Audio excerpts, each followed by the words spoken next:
Why Jet Airways is facing liquidation? Supreme Court's final order.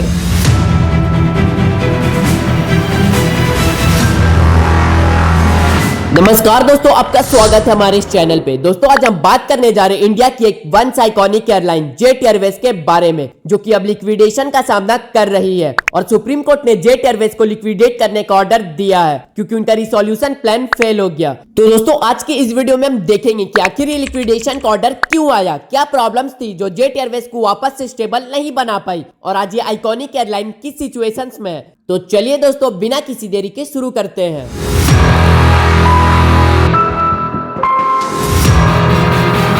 तो दोस्तों सबसे पहले थोड़ा बैकग्राउंड जानते हैं। जेट एयरवेज कभी इंडिया की सबसे पॉपुलर प्राइवेट एयरलाइंस में से एक थी, जो हाई क्वालिटी सर्विस, पंक्चुअलिटी और रिलायबिलिटी के लिए जाने जाते थे। ये एयरलाइन लोगों में काफी पॉपुलर थी। लेकिन दोस्तों जेट एयरवेज के लिए संकट का समय तब आया साल 2019 में। जेट एयरवेज फाइनेंशियल क्राइसिस में आ गई और ऑपरेशंस बंद हो गए। कई एफर्ट्स के बावजूद एयरलाइन अपने डेबिट्स और लायबिलिटीज को पे बैक नहीं कर पाई और उसके बाद से उनका रिवाइवल प्लान चल रहा था।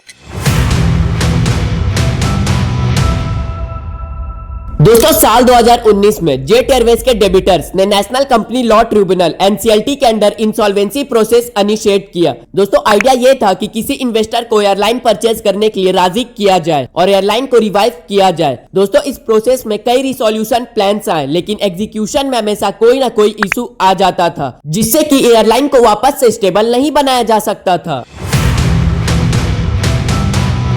तो दोस्तों अब सवाल ये उठता है कि क्या ये रिसोल्यूशन प्लान्स क्यों फेल हो गए। सबसे बड़ी प्रॉब्लम थी जेट एयरवेज पर बहुत ज्यादा डेबिट था। दोस्तों करीब थाउजेंड्स ऑफ करोड़, जिससे इन्वेस्टर्स काफी कॉन्शियस थे इतने बड़े फाइनेंशियल बर्डन को उठाने के लिए। और वही दूसरा रीजन ये था कि एयरलाइन इंडस्ट्री में कंपटीशन और चैलेंजेस भी काफी बड़े हैं, जैसे कि लो फेयर्स, हाई ऑपरेटिंग कॉस्ट और स्पेशली कोविड-19 ने एविएशन इंडस्ट्री को और भी मुश्किल में डाल दिया। और इन्वेस्टर्स को इस सिचुएशन में जेट एयरवेज को वापस से प्रॉफिटेबल बनाना बहुत मुश्किल लगा।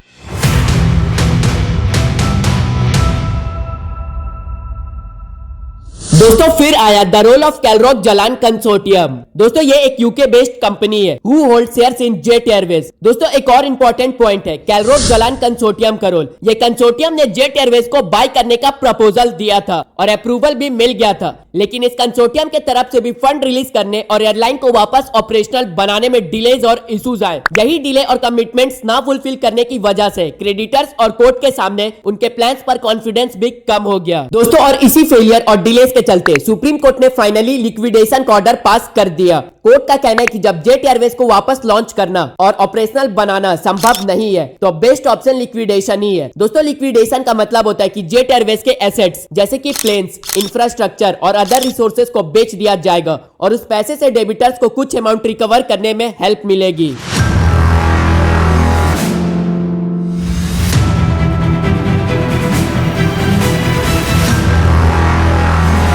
दोस्तों अब बात करते हैं impact on employees and the aviation industry. दोस्तों इस लिक्विडेशन का सबसे बड़ा इंपैक्ट होगा जेट एयरवेज के एक्स एम्प्लॉय पर। कई एम्प्लॉइज जो 2019 से वापस जेट एयरवेज में ज्वाइन होने का इंतजार कर रहे थे, उनको अब अपने जॉब का होप खोना पड़ेगा। और एविएशन इंडस्ट्री में भी ये एक सेटबैक है क्योंकि इंडिया की एक major private airline permanently shutdown हो रही है। कई एक्सपर्ट्स को लगता है कि अगर टाइमली इंटरवेंशन और राइट पॉलिसीज होती तो शायद जेट एयरवेज को बचाया जा सकता था। तो दोस्तों इस केस से हमें कुछ की लेसन्स भी मिलते हैं। सबसे पहला कि जब भी किसी कंपनी को डेबिट और फाइनेंशियल प्रेशर का फेस करना पड़ता है तो टाइमली और इफेक्टिवली सॉल्यूशंस पे काम करना जरूरी होता है। दूसरा, एविएशन जैसे कॉम्पिटिटिव इंडस्ट्री में स्टेबिलिटी और सस्टेनेबल ग्रोथ को हमेशा प्रायोरिटीज करना चाहिए। और लास्टली, इन्वेस्टमेंट्स और कंजप्शंस जब भी किसी फॉलिंग बिजनेस में आए तो उनके रिवाइवल प्लान्स को प्रॉपरली और टाइमली एग्जीक्यूट करना जरूरी होता है। तो दोस्तों ये थी कहानी जेट एयरवेज की लिक्विडेशन की और उन फैक्टर्स की जिन्होंने इस वंस आइकॉनिक एयरलाइन को इस सिचुएशन में ला दिया। आपका क्या सोचना है इस पूरे केस पर? क्या जेट एयरवेज को बचाया जा सकता था या लिक्विडेशन ही बेस्ट ऑप्शन थी? आप अपनी राय हमें कमेंट्स में जरूर बताएं। और अगर आपको ये वीडियो पसंद आई हो तो कृपया एक लाइक शेयर जरूर करें एंड और भी ऐसी इंफॉर्मेटिव वीडियोस के लिए हमारे चैनल को सब्सक्राइब करना ना भूलें। धन्यवाद।